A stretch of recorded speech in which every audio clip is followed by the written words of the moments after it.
Hello students, here we go with the chapter number 6, that is the dinner party, and the story is written by Mona Gardiner.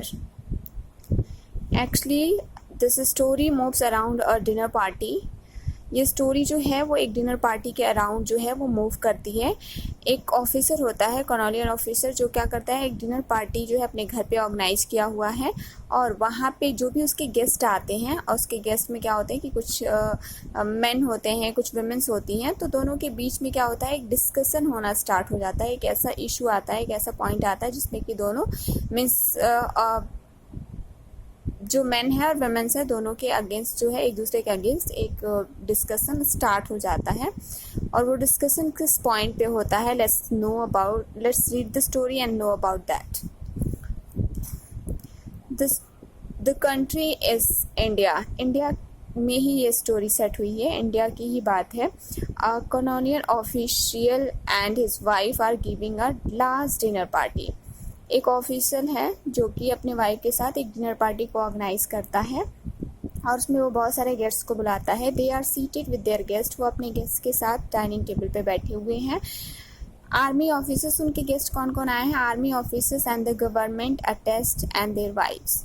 Means जो कि officer ने, colonial officer ने जो party रखी है उसमें बहुत सारे जो हैं आर्मी ऑफिसर्स आए हुए हैं और गवर्नमेंट के एम्प्लॉयज़ भी आए हुए हैं अपने वाइफ्स के साथ, अपनी पत्नी के साथ सब आए हुए हैं।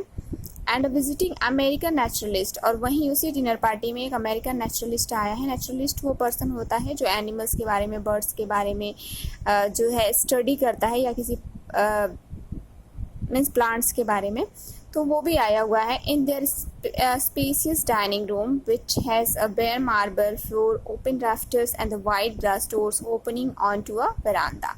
यहाँ पे जो राइटर है वो उस डाइनिंग जो रूम है उसको डिस्क्राइब कर रहा है कि वो कैसा था। It was very spacious dining room, बहुत ही ज़्यादा मीन्स बहुत ही खूबसूरत वो डाइनिंग रूम था और वहाँ पे काफ़ी स्पेस भी था। मीन्स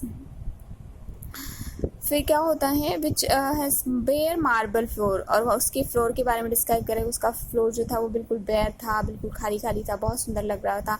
उसके ओपन राफ्टर से with the wide glass doors opening on to a बरामदा। उसके राफ्टर्स जो थे वो ओपन थे और उस डाइनिंग रूम से जो दरवाज़ा खुल रहा था वो जाके सीधा बरामदे में जो है निकलता था। A spirited discussion sprang up between a young girl who insists that women have outgrown the jumping on a chair at the sight of a mouse era and a colonel who says that they haven't. उसी जैसे कि कोई भी party रखी जाती है तो बहुत सारे लोग आते हैं, तो उसने भी पार्टी रखी है, उसमें बहुत सारे उसके गेस्ट आए हुए हैं। उसी में एक लड़की है जो कि इंसिस्ट करती है, जो बताती है, एक डिस्कशन स्टार्ट हो जाता है उनके बीच में। और डिस्कशन ये होता है कि एक लड़की है, यंग गर्ल, वो कहती है insisted the women have outgrown. वो बताती है कि लड़कियां जो हैं वो अभी चेंज हो गई हैं, औरतें अभी चेंज हो गई हैं, उनकी थिंकिंग चेंज हो गई है। अब जो है वो माउस को देख के, मीन्स कि किसी भी एनिमल्स को देखिए, अब वो क्या करती है, बहुत ज़्यादा चिल्लाती नहीं है, उनके अंदर जो है वो समझदारी आ गई है, वो अब पहले के जैसे रिएक्ट नहीं करती हैं। लेकिन जो कॉलोनियल ऑफिसर है वो बोलता है कि मुझे नहीं लगता, who says that they haven't. वो बोलता है कि नहीं, औरतें जो हैं वो बिल्कुल भी चेंज नहीं हुई हैं। अब women's unfailing reaction in any crisis the colonial says. वो बताता है कि जो वुमेन्स होती है वो किसी भी प्रॉब्लम में क्या करती हैं, घबरा जाती हैं तुरंत से और चिल्लाना स्टार्ट कर देती हैं, to scream. And a wild man वही बताता है कि जैसे एक ही सिचुएशन में जो औरत होती है वो चिल्लाना स्टार्ट कर देगी, रोना स्टार्ट कर देगी, और उसी सिचुएशन के साथ जो मेन होते हैं, जो आदमी होते हैं, वो बहुत अच्छे से हैंडल कर लेते हैं। And while a man may feel like it, he has that ounce more of a nerves control then a woman has, and that last wounds is what counts. वो बताता है कि जो बॉयज़ होते हैं उनके अंदर बहुत ही कैपेसिटी होती है, वो किसी भी सिचुएशन से बहुत अच्छे से हैंडल कर लेते हैं और घबराते नहीं हैं जल्दी। The American does not join the argument. तो अमेरिकन नेचुरलिस्ट है वो इस आर्गूमेंट को ज्वाइन नहीं करता है। जैसे कि बहुत सारे लोग बैठे हुए हैं, तो इनमें से एक यंग गर्ल है, वो बोल रही है, कॉलोनियल ऑफिसर बोल रहा है, लेकिन जो नेचुरलिस्ट है वो इस आर्गूमेंट में अपनी कोई भी बात नहीं रखता है। But watches the other guest, लेकिन वो दूसरे गेस्ट को देख रहा होता है। As he looks he sees a strange expression come over the face of the hostess. Means वो देखता है कि वहाँ पे सबको देखता है और तभी देखता है कि जो हॉस्टेस मीन्स होता है जो घर की मालकिन है जिन्होंने पार्टी को ऑर्गेनाइज किया है, वो उनके फेस पे देखता है कि एक अलग सा एक स्ट्रेंज बिल्कुल जो है ऑड सा एक्सप्रेशन है। सी इज स्टारलिंग स्ट्रेट अहेड, वो क्या कर रही है, बिल्कुल सामने देख रही हैं, बिल्कुल सामने घूर रही हैं। हर मसल्स कंट्रैक्टिंग स्लाइटली, उनके मसल्स भी नहीं हिल रहे, बिल्कुल वो स्ट्रेट हो गई हैं, बिल्कुल एकदम से जैसे कि कोल्ड हो गई हो, बर्फ सी जम गई हो, एकदम शांत सी हो गई हैं।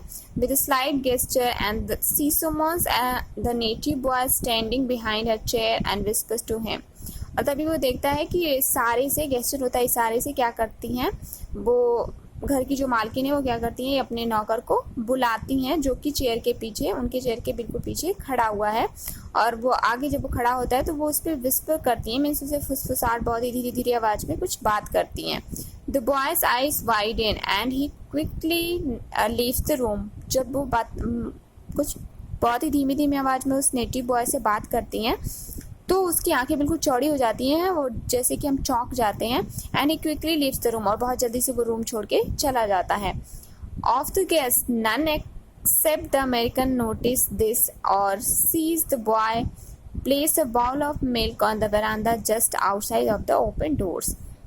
और कोई भी नहीं देखता है, कोई भी गेस्ट जो है वो ध्यान नहीं दे रहा है, लेकिन जो अमेरिकन है वो देखता है कि वो जिसको कि मालकिन ने कुछ कहा है वो जाता है बाहर और एक बाउल में कुछ मिल्क लेके आता है और उसको बरामदे में रख देता है just outside the open door. Means जैसा कि मैंने बिगिनिंग ऑफ द चैप्टर बताया था कि उस डाइनिंग रूम से जो दरवाज़ा खुलता है वो बरामदे में जाके निकलते हैं, तो वहीं वो उसके सामने रख देता है।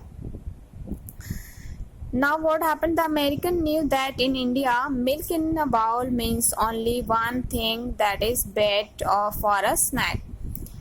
जो अमेरिकन नेचुरलिस्ट है वो समझ जाता है कि इंडिया में अगर बाउल में मिल्क लेके जा रहे हैं तो इसका मतलब यही है कि वो स्नैक को फीड कराने, स्नैक को दूध पिलाने के लिए जा रहे हैं। He realizes there must be a cobra in the room. फिर उसे लगता है कि इस रूम में शायद कोई स्नैक है, कोबरा है। He looks up at the rafters. वो rafters पे छत पे देखता है। He likeliest place but they are bare. वो सारी जगह देखता है जहाँ जहाँ उसकी नज़र जाती है, लेकिन सब खाली होता है, उसे कहीं भी स्नैक दिखाई नहीं देता है। 3 corners of the room are empty. Room के 3 कॉर्नर जो है उसको बिल्कुल खाली दिखते हैं। And in the 4th the native boy are waiting to serve the next course. और चौथी कॉर्नर में वो उनका जो नेटिव बॉय मीन्स होता है जो सर्वेंट है वो खड़ा हुआ है इनको नेक्स्ट सर्विस देने के लिए, खाने के बाद इनकी जो भी नीड होगी उसको फुलफिल करने के लिए। There is only one place left under the table. वो सारी जगह अपनी नज़र को घुमा लेता है नेचुरलिस्ट, लेकिन अब सिर्फ एक ही जगह बची हुई है जिसको कि उसने नहीं देखा है, अंडर द टेबल। टेबल के नीचे, डाइनिंग टेबल जो है जिसपे वो लोग खाना खा रहे हैं उसके नीचे उसने नहीं देखा है। That is all for this video. I'll continue in the next video.